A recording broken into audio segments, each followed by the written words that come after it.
Anyway, then, oh my God, the FTW title match. And I don't know where to begin. Danhausen is challenging Ricky Starks for the FTW title. And Danhausen comes to the ring. Then they play a heel Starks video that was great. Tremendous. He was such a star. Yes, he looked like $1 million. And it's new. We haven't seen that. And then he gets a bigger, more grand entrance. And he looks great and like a star. And I think, okay, they're finally going to pull the trigger on pushing Ricky Starks. The only problem I had was it makes it silly that he's wrestling Danhausen, but at least, we've got something. Tony Khan has finally realized, I don't need Daniel Garcia on fucking TV every week. I've got Ricky Starks. I could put him on TV every week. People that actually watch. And I thought that for about 3 more minutes. So Danhausen curses Ricky Starks, and Starks responds with a big boot. But then he walked into Danhausen's boot, and then Danhausen gave him a Northern Lights suplex. And I wrote, what are they doing? Danhausen is getting offense. I thought this was going to be, okay, people like Danhausen, so when Ricky Starks beats the shit out of him in 2 minutes, it gets Starks over, and those people are pissed. Well, suddenly Danhausen is kicking the shit out of Ricky Starks. Danhausen doesn't know how to do a schoolboy. Did you see the schoolboy? I saw the attempt.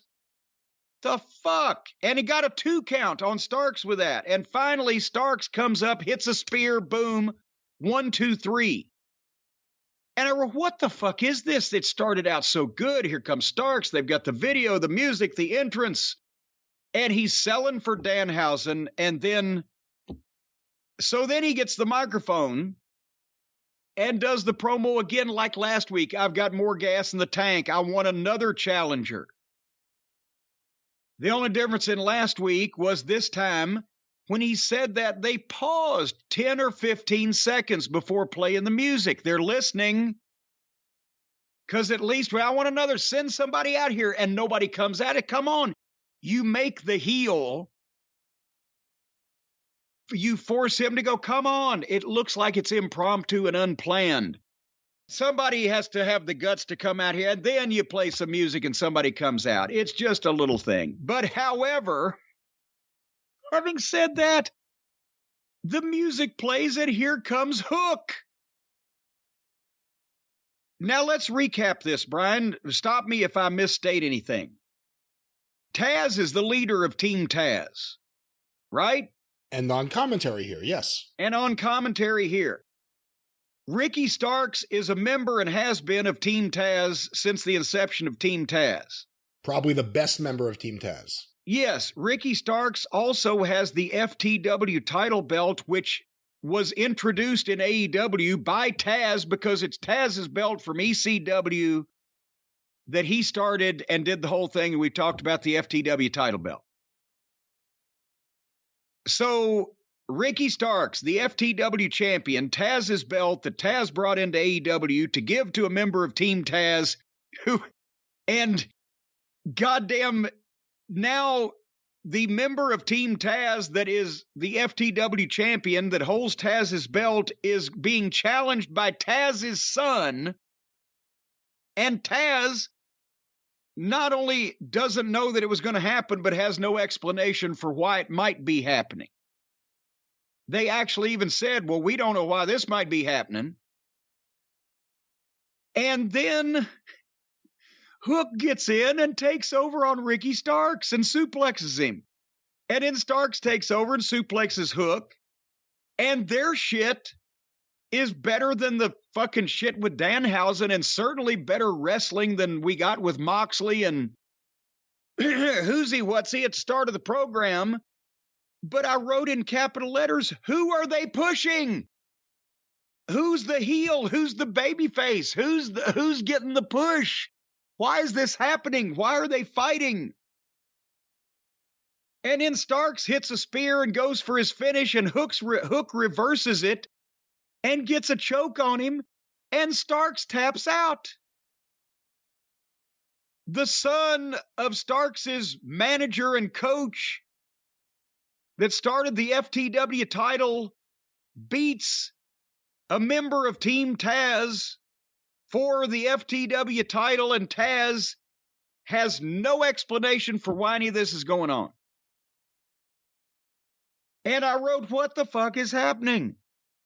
And so then Tony gets in the ring with Starks after the break, I think, with Starks and Hobbs. There's Hobbs there now. And by the way, if you needed to put somebody on TV every week and you have a choice of Daniel Garcia or Powerhouse Hobbs, so Tony's in the ring with Starks and Hobbs. And suddenly Starks is a babyface, even though he was a heel in his goddamn entrance video 10 minutes ago. He's okay with losing because he made the most of the FTW title, like he's made the most of everything else. He's worked his ass off. He deserves to be able to talk for more than 40 seconds. My goddamn time is right now. Now suddenly, he breaks into doing the best babyface promo that I've heard on this fucking show in weeks. To where he's tired of waiting. He's tired of people saying his time will come. My goddamn time is now. And the people are starting to get with him because they know that while the rest of these fucking indie outlaw asswipes and friends of the EVPs and outlaw talent of various stripes is forced down our throats every week on television, on this goddamn amateur fiasco of a show where people slip out of fucking cages they can't get unlocked through the bars. And here's Ricky Starks, a talent that's been hidden, like Jay Lethal, like Powerhouse Hobbs, like a number of people we've talked about. You want to see more of them, you can't find them because they're not friends with the boss, and the boss doesn't dress up like them for Halloween. So the people are behind Starks, and they're getting with him. And I'm thinking, all right, this is going to be great. Maybe we got Starks and Hobbs are going to fucking become a babyface tag team over all of this shit. And just then, as Starks says, so me and Hobbs are going to, Hobbs clotheslined Starks from behind in his bad neck and almost took his head off for a shoot. A guy that broke his neck about 6 months ago, he had to clothesline him on the side of the head.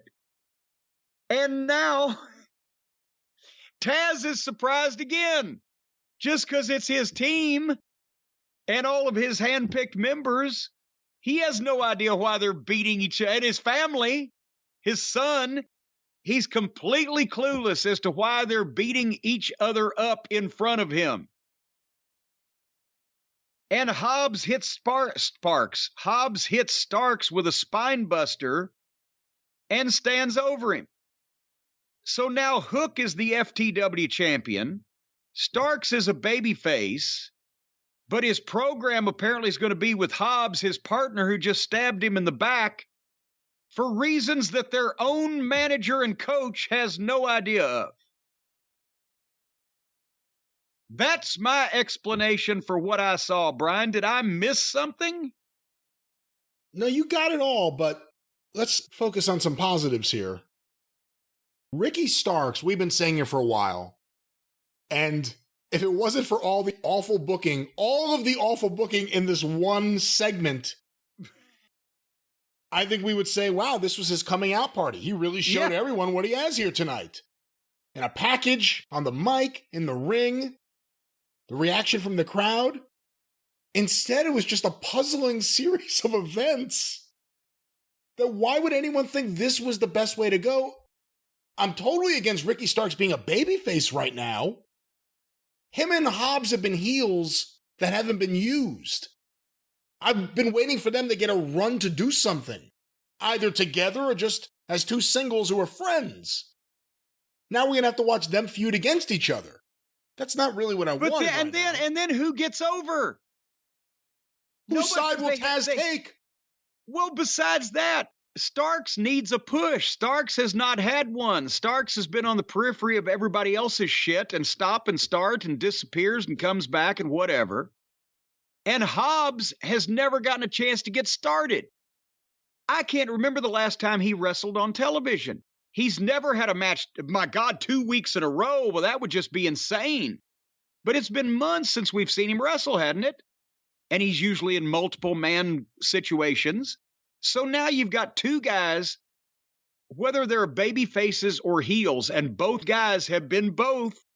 Remember, Hobbs started as a baby face with a sad story about seeing his brother get murdered. Then 2 weeks later, he switched heel. But I think they're both great heels. But they both need a push. They both need wins over people on television. They both need some kind of coherent strategy to elevate them to be bigger names, and none of this is it. Because if they're wrestling each other, one guy's going to come out on the losing end. That's why you don't put people that you need to get both of them over against each other. So Brian, I got to be honest with you. At this point, I thought, what do? Do I turn this program off now? I was never a heavy drug user, but something has happened in my brain.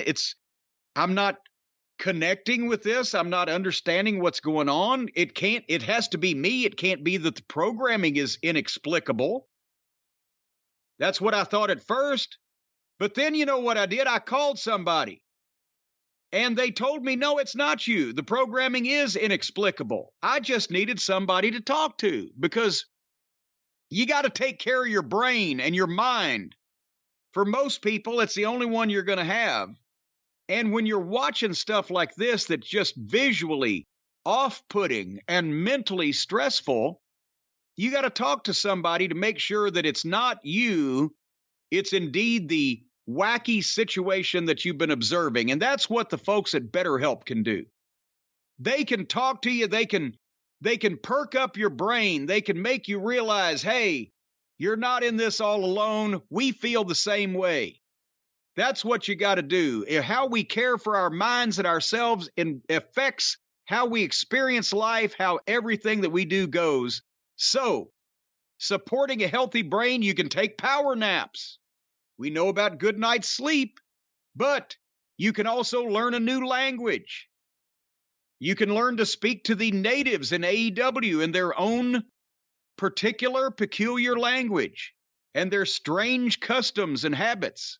Or, I'm telling you, go out there and see them in the wild. About? The AEW wrestlers in the wild, they have weird customs and strange habits. They eat a variety of loathsome living creatures, but you know, it's all part of the global culture, and that's how you expand your mind. And you can call the folks at BetterHelp if you have to watch this program, and you'll say, is it just me? And they'll say, no, it's not just you. Everyone feels this way, and they'll make you feel better. Because BetterHelp is online therapy that offers video and phone and even live chat-only therapy sessions, so you don't have to get on camera. You don't have to go out in public. You don't have to sit in front of anybody if you don't want to. You can talk to them on your terms, remotely. Or in the case of my terms, not at all.